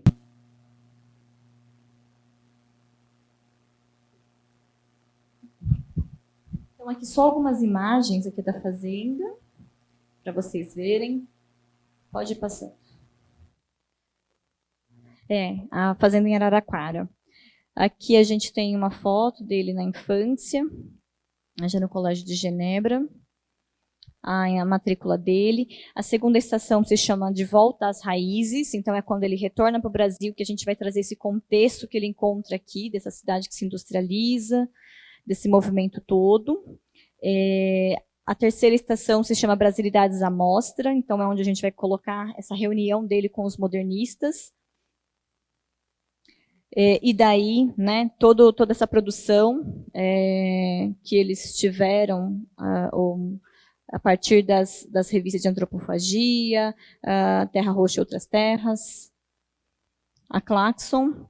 Aqui uma foto dos modernistas também. O Rubens é aquele que está perto da pilastra, logo abaixo da pilastra, aí com o paletó preto, escuro. O plano bibliotecário é a quarta estação. Então, aqui a gente fala da trajetória do Rubens, então, na divisão de bibliotecas. Aqui a gente tem uma foto da Biblioteca Mário de Andrade, a construção, aquela primeira foto. O carro biblioteca, o carro que ia para os parques, e essa daqui é a biblioteca infantil, a primeira biblioteca infantil que a gente teve aí no Brasil, hoje a Biblioteca Infantil Monteiro Lobato. Enfim, alguns números para vocês terem ideia, né, dos frequentadores, idade dos frequentadores da biblioteca infantil. Aqui algumas fotos, a primeira é da biblioteca infantil. Essa segunda aqui é da Biblioteca Nacional, ele divulgou fotos como essas nos jornais de época para dizer o estado da Biblioteca Nacional. Essa de baixo é na Biblioteca Nacional, e aqui não dá para ver, mas a gente está com uma reprodução de imagem maravilhosa feita pela Salete, em que a gente vê o piso que ele descobriu, e a gente vai tentar fazer uma reprodução desse piso, enfim, tem algumas coisas assim também para a pessoa sentir, aqui também na Biblioteca Nacional. E aí, nessa parte da formação do bibliotecário, falando dessa formação dele, tanto europeia quanto americana, não é uma coisa só, e também dessa formação que foi oferecida a partir da divisão. Pode passar. Aqui a gente tem foto, então, de alguns formandos, dessas primeiras turmas de formandos do curso. Essa última aqui já é na UNB, então aí a gente já tem aqui um aparelho, né, já começa a ver diferença aí nos trabalhos. E, como a professora comentou, a gente vai ter um que é específico de embates culturais. Tem uma questão, a gente vai falar em embates, disputas, enfim, como a gente vai chamar isso aqui certinho, porque aí envolve bastante coisa. E aí a gente tem aqui algumas notícias do Rubens. O Brasil precisa agora de uma rede de bibliotecas. Então, alguns discursos deles que saíram aqui nos jornais, 8 anos de trabalho duro e intenso são necessários para organizar a Biblioteca Nacional. Enfim, jornal separatista, então a gente vem aqui essas questões aqui. Aqui dá para ver, depois da Claxon, né, o Rubens elencando o que aconteceu, e dá para ver a letra dele aqui inclinada, mostrando esse pessimismo que ele tinha naquele momento da escrita, né, nesse manuscrito aqui.